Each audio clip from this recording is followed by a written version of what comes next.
This committee will come to order. Today we will look at the economic factors behind the unrest in the Middle East and the unrest that swept across North Africa. And in particular, we're going to look at how the basic lack of access to property rights, the basic lack of access to rule of law, the basic existence of endemic corruption contributed to the economic hardship of tens of millions. The upheavals that have swept across the Middle East and North Africa since 2010 have forever altered the region's political landscape. They call into question long-standing U.S. policies toward Arab governments. They also present an historic opportunity to advance reforms that would economically empower impoverished individuals throughout the region and ultimately help stabilize these countries. Unfortunately, generations of families in the Arab world have been forced to endure human rights abuses, forced to endure political repression. So it would be easy to mistake the Arab Spring for a purely political uprising. But that would mean overlooking a key source of the region's justifiable unrest. It was not the speeches of opposition leaders that inspired millions to take to the streets. From a fruit vendor in Tunisia to the unemployed youth, these protests were driven by students and merchants and would-be entrepreneurs demanding the opportunity for a better future, demanding their economic liberty. Economic repression, not ideological strife, is what has driven so many Tunisians and Egyptians and Yemenis to the drastic step of suicide in recent years. Regrettably, this alarming trend of self-immolations has continued along with the calls for change throughout the Arab world.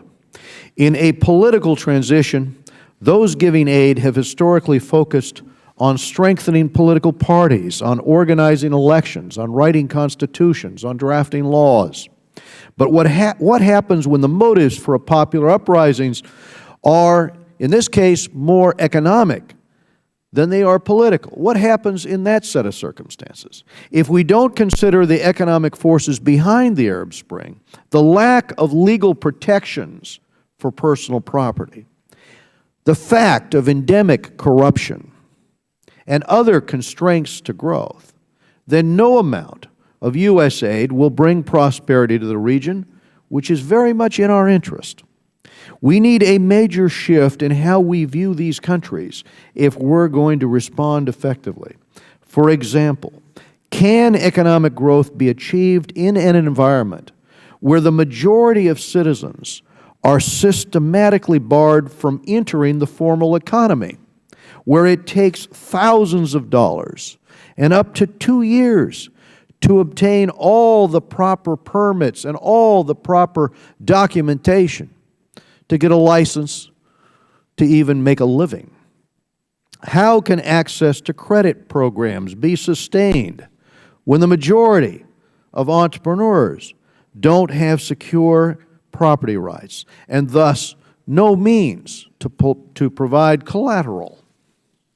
Unfortunately, overcoming these constraints on economic freedom and growth in the Middle East and North Africa is not going to be easy. It is not simply about getting good laws on the books.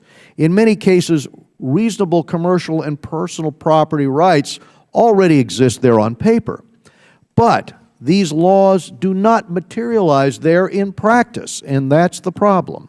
And today we'll hear from Mr. Hernando de Soto, an economist who literally wrote the book on the importance of these types of changes in the developing world, on the importance of moving from the informal to the formal sector in the developing world. And he's worked closely on those issues with former Secretary of State Madeleine Albright, who offers her own unique perspective on the relationship between the rule of law and economic prosperity. We are fortunate to have them both here today to discuss how U.S. policy should respond to these challenges. And at this time, I'd like to recognize our esteemed guests from the diplomatic community, as well as a delegation of private sector leaders from the Middle East and North Africa. We want to recognize them who are with us as well, and they are working to realize the economic aspirations of the people of their region. Thank you. And I'll now turn to the ranking member of Middle East and North Africa Subcommittee, Ted Deutsch, for his opening remarks. Mr. Deutsch.